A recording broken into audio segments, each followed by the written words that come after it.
27-year-old Louise Cooney is one of Ireland's top bloggers, a career that simply didn't exist 10 years ago. And her degree in communications and masters in marketing leave her perfectly equipped to promote her brand online. Hi guys, welcome back to my channel. My name is Louise Cooney, for those of you who don't know. Today I'm going to do a Q&A and a kind of get to know me video. Sweet dreams are made of this. Who am I to disagree? And travel the world and the seven seas. Everybody's looking for something. So I'm a blogger and a vlogger, a content creator. There's so many different words to describe what I do. But basically I share my life. I share a lot of fashion. I share my journey of moving to New York. I share my life experiences, and yeah, I kind of just interact with my audience, and I have a nice little community there that I can share my life with.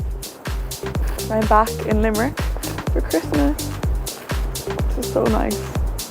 So good to be home. So I do it on my phone. This is basically my lifeline. I have a camera I sometimes use, and I edit on my laptop. So it's very easy, it's mobile, I can do it from anywhere, which I suppose allowed me to move to New York and allows me to do everything on the go and share everything in real time.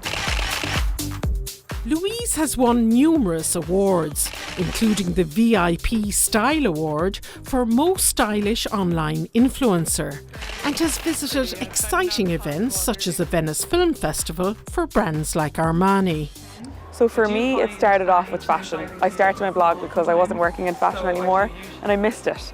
And that I think it will always revolve around fashion. But as time has gone on, my audience has gotten to know me. They know my dog, they know my family, they know my journey of moving to New York by myself. And you know, with that has come a lot of lifestyle, my diet, you know, what I do every day, the kind of things that I like and I enjoy, the places I go to. So it's kind of a little bit of everything now, which I suppose makes it more enjoyable for me as well. Having spent a year in New York after college, Louise fell in love with it and moved there permanently last September. But for now, she's glad to be home for Christmas with her parents, 3 siblings and the family dogs. She was always a go-getter, kind of a forward-thinking girl, and wanted to be good at everything she did, you know, enjoyed being good at things. Now in saying that, herself and Grace spent their childhood dressing and undressing Barbies morning, noon and night. So I suppose it was there from the very start, like literally, and doesn't think anything of changing 10 times a day. And yet, you know, at times she's never one to throw herself way out in there. She likes to break in gently. There's a little bit of shyness there that I think is nice sometimes to see, you know. She always had a camera in her hand growing up, didn't she, Nicole? Like we'd go on holidays and she'd give the tours of the apartment or the hotel or whatever it was. And it is funny, like people know a little bit more about you, even just ourselves, because of all of her social media and everything. And like people love all her clothes and her fashion and everything like that, and like a lot of my friends are really into that, so it's really interesting for them. For me, she's just Louise. Another famous Limerick model, Celia Holman-Lee, first spotted Louise when she was 17 and introduced her to modelling a year later. I want something just like this. Louise, how are you? Sweetheart, you're so white. She had something that was unique about her. First of all, she was a stunning young woman. Besides that, she was adorable as well. Besides all of that, she had the most amazing pair of legs. So from then until now, it's still, hello Leggy Lou, how are you? There was always something about her, a bit of get up and go. And fast forward a few years and there you are, she's taking over New York. So we're absolutely so proud of her here at Limerick. Louise's Dublin-based agent manages a number of top bloggers and their marketing campaigns.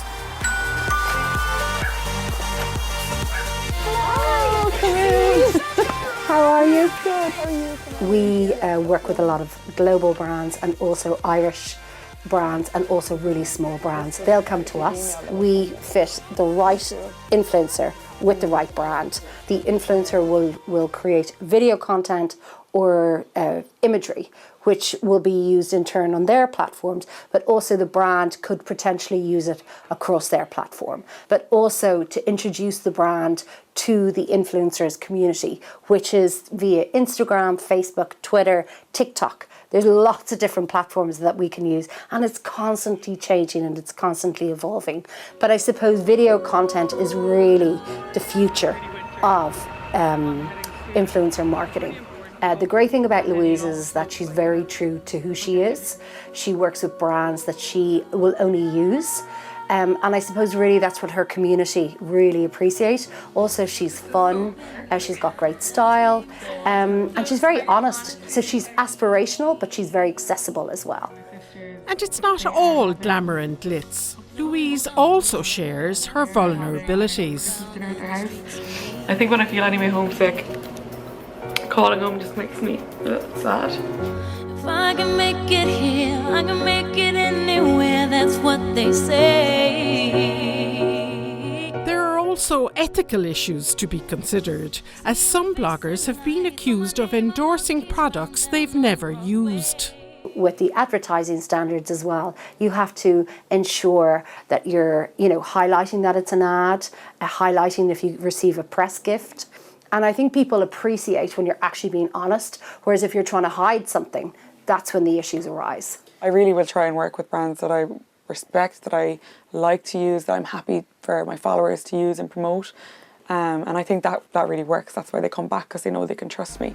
So I'll often, talk about things that I'm not being paid to promote, just because I love them, just because I like the product, I like the price, and people appreciate that, and that's kind of what I enjoy about what I'm doing, and I love seeing people come back to me and say, oh, I tried this, it was really good, and that's one thing I suppose that's great in what I do, is that I get sent a lot of products to try, and I would be conscious to not how that looks. Sometimes you're getting all these free things, and I would hate for it to seem like, I don't know, that it's overly materialistic or anything like that. I suppose it's just the nature of the job to talk about products, to talk about brands. Okay, I'm going to end the vlog here, edit it, get it up, and then I'll do another vlog for the weekend. So editing, I use iMovie. It's quite simple. I have it on my laptop and I do it on the go. I could be doing it on the train, in my apartment, at home when I come home, on the plane sometimes. And I just upload all the video footage in here and edit it, kind of pick the pieces that I like, put them together sometimes with some nice music, and put them up online, either on YouTube or on Instagram, depending on what it is. But can sharing so much be intrusive and open you up to negative comments? I find I feel the best about what I'm doing when I'm being open and honest, and sometimes that comes with sharing more, and it comes with, people saying things that aren't that nice sometimes. So I think over time, as I've gotten more sure of myself, I can share a little more because I'm more confident to stand behind it. But I'd be lying if I said sometimes when people say things, of course it upsets you, or whatever.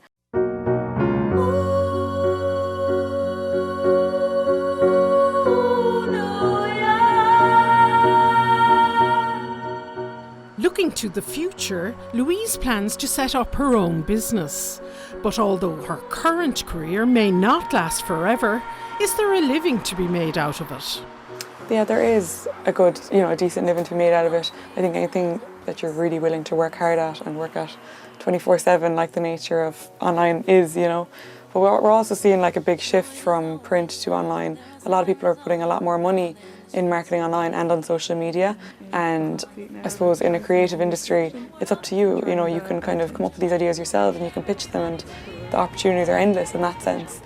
With social media, because of the nature of it, there isn't really such a thing as a total week off or a day off. You always have to kind of have content there for people to take in, and then also to make good content, to make it helpful for people and useful for people so that they keep coming back. Thank you for watching, I hope you enjoyed, and I will see you in the next video.